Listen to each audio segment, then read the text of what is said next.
খুব সুন্দর একটা বিকেল বেলা ছিল, আকাশ খুব মেঘাচ্ছন্ন, হালকা বৃষ্টি, আবার বাতাসও আছে। তো পাশেই চলে গেলাম ধানমন্ডি ৩২ শেখ মুজিবের বাড়িটা দেখতে। অনেক দিন পরে দেখি কি অবস্থা, গিয়ে দেখি দর্শনার্থীর কোনো অভাব নাই। আগেও আসতো দেখতে, এখনও আসে, কিন্তু দুইটা দুই রকম। কি আলিশান বাড়ি, কি অবস্থা! প্রত্যেকটা দলেরই বোঝা উচিত ক্ষমতায় আসার আগে যে জনগণের ভোটে আসে তারা তাদেরকেই ভুলে যায়। তাদের শক্তি সম্পর্কে তাদের ধারণাই থাকে না। তারা একসাথে হলে যে কি করতে পারে সেটা গত বছর 2024 জুলাই মাসে তো সবাই দেখলো। কি ভুতুড়ে, রাতের বেলায় তো আরও ভয় লাগে।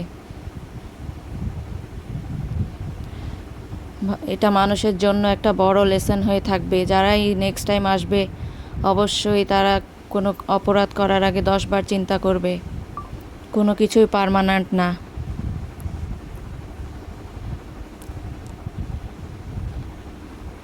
এই চেয়ারে বসলে আসলে মানুষের বিবেক বুদ্ধি হারায় ফেলে, সে যতটা ভালোই হোক, যেই হোক।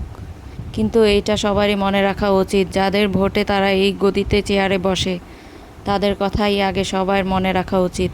শুধু নিজেদের পকেট ভরলেই হয় না।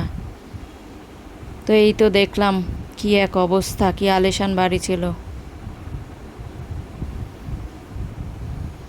ভিতরের কর্নারটার দিকে গিয়ে দেখি আরও খারাপ অবস্থা।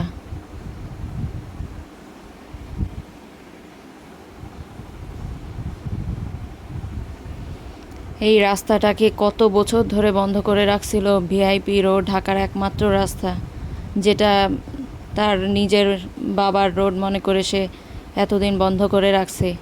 এখানে ছোটোবেলায় কত ঘুরতে আসতাম, লেকের পাড়ে বসতাম, এত বছর এই রাস্তাটায় আসাই যায় নাই।